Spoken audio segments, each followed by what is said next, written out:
Seeds of Wisdom RV and Economic Updates Friday afternoon, July 26, 24. Listen to the full version on the official dinarreport.com website and become our supporter on Patreon. Good afternoon. Dinar recaps. UK travelers told to swap foreign currency now ahead of coming switch. If you still have the notes from your travels, you may find it hard to swap them back next year. UK holidaymakers are being advised to exchange any leftover Bulgarian levs or Romanian leu ahead of a significant financial shift which was due next year. Both nations are preparing to adopt the euro.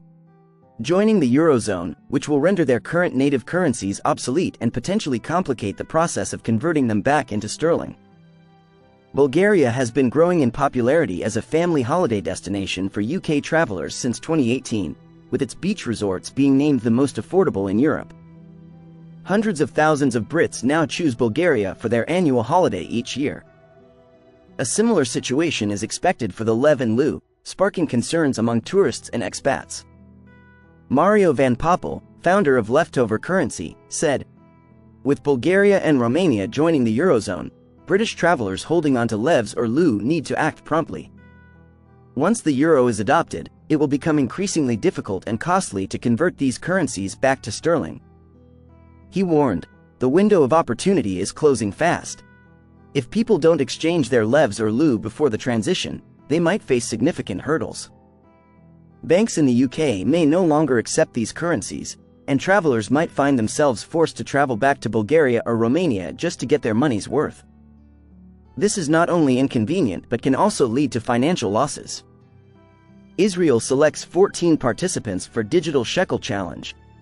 In May, the Bank of Israel unveiled the Digital Shekel Challenge, inviting participants to propose novel central bank digital currency, CBDC. Applications through the use of application programming interfaces, APIs. It was inspired by a similar BIS and Bank of England initiative, Project Rosalind. Today it announced the selection of 14 teams. Given the deep technical skill base in Israel, it's not surprising that around a dozen of the teams are Israeli. "We believe just 2 teams don't have direct Israeli links. One is IDEMIA France, known for its offline CBDC functionality. The other is OXPay, although there are several companies that go by that name. Apart from IDEMIA, which has more than $3 billion in revenues, 2 of the larger participants are Fireblocks and PayPal, Israel. Technically, Fireblocks is US-based but is Israeli-founded. It's best known for its custody technology and the Fireblocks network, and recently has been using that network to target payments. Fireblocks is also a partner of the Tel Aviv Stock Exchange, TASE, in the development of digital government bonds and digital assets. RIPPLESEC update on closed-door meeting July 25. 1. SEC did not ask Ripple to pay $102.6 million in penalty. Attorney Jeremy Hogan says it was a legal argument. 2. SEC versus Ripple lawsuit awaits final ruling from Judge Annalisa Torres. 3. XRP hovers around psychological support level at 60 cents, early on July 26. Pro-crypto attorney says Securities and Exchange Commission, SEC, and Ripple could settle in a compromise, and not a win for the two parties. Attorney Bill Morgan. Fred Rispoli and Jeremy Hogan commented on the recent events in the SEC versus Ripple lawsuit, the closed-doors meeting, and the likelihood of a settlement. Quote, "Pro-crypto attorney Jeremy Morgan says that the SEC did not ask Ripple for $102.6 million in its filing. Instead, the regulator noted that even by Ripple's argument, the fine would be $102.6 million, far exceeding the remittance firm's $10 million offer. Quote, Ripple had argued in its filing that a $10 million fine would be apt for the alleged securities law violation.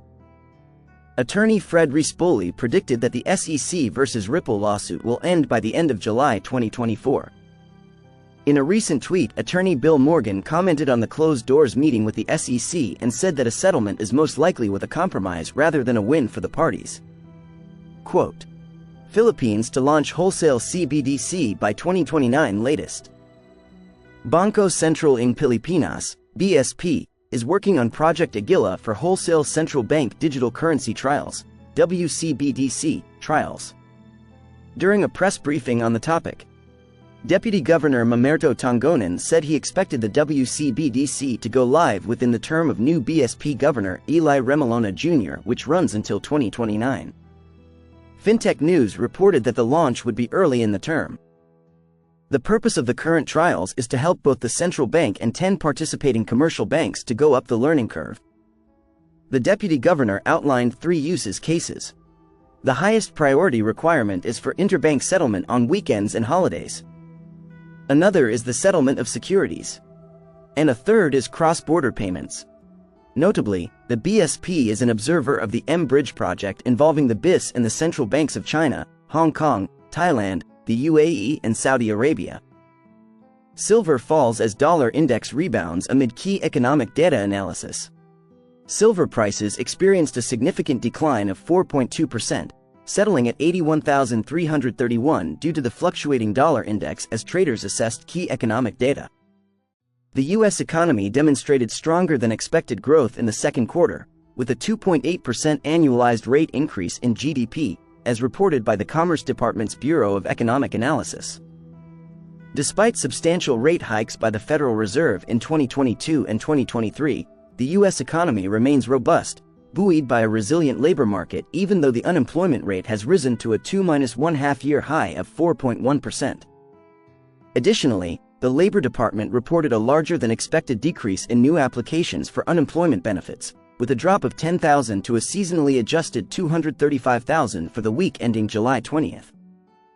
This reduction is partly attributed to the fading impact of weather-related distortions and temporary automobile plant closures. The previous week saw a rise in claims due to disruptions from Hurricane Beryl and retooling closures in the automobile sector. In a surprising move, China's central bank reduced its one-year medium-term lending facility rate by 20 basis points to 2.3%, the most significant cut since April 2020. This unexpected rate cut aims to stimulate economic activity amid global economic uncertainties. From a technical perspective, the silver market is experiencing fresh selling pressure, with a 6.52% increase in open interest, bringing it to 29,188. Prices have fallen by 3,563 rupees, indicating a bearish trend. Currently, silver is receiving support at 79,830, and if this level is breached, it could test 78,330. On the upside, resistance is anticipated at 83,665, with a potential move above this level leading to a test of 86,000. RKF Jr. says he would include Bitcoin, gold, and platinum in a basket to back treasury bills.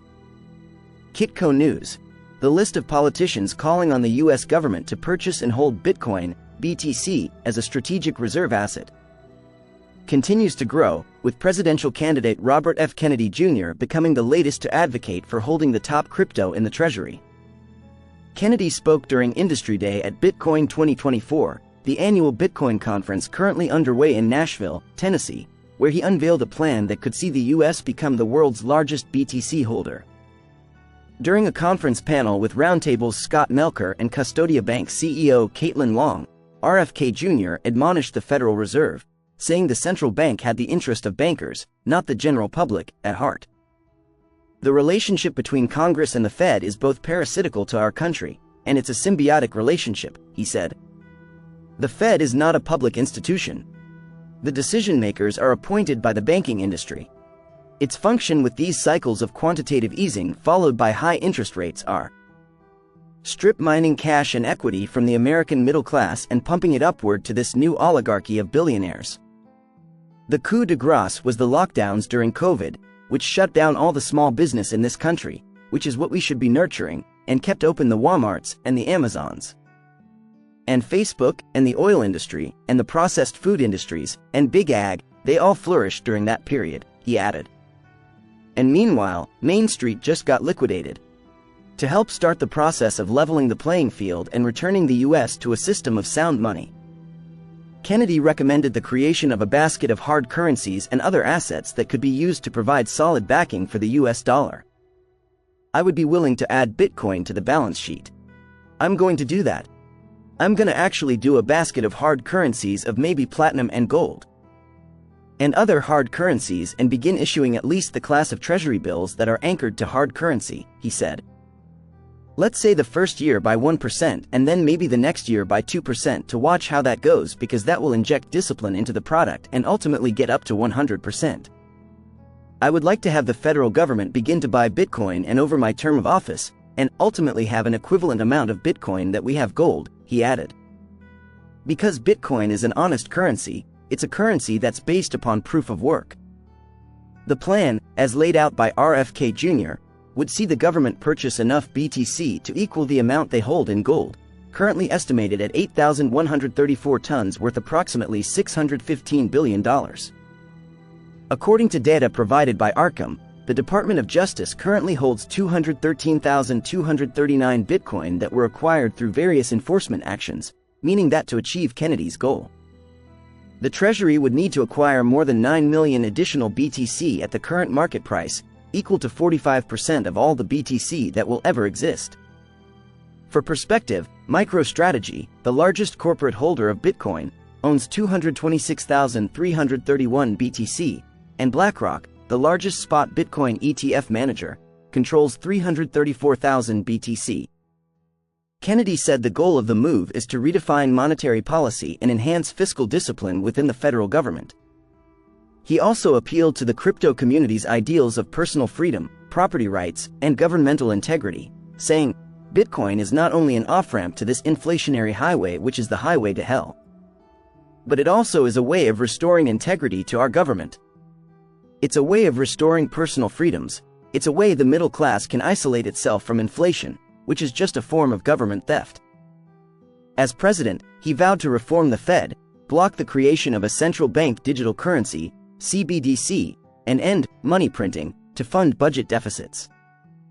Listen to the full version on the official dinarreport.com website and become our supporter on Patreon.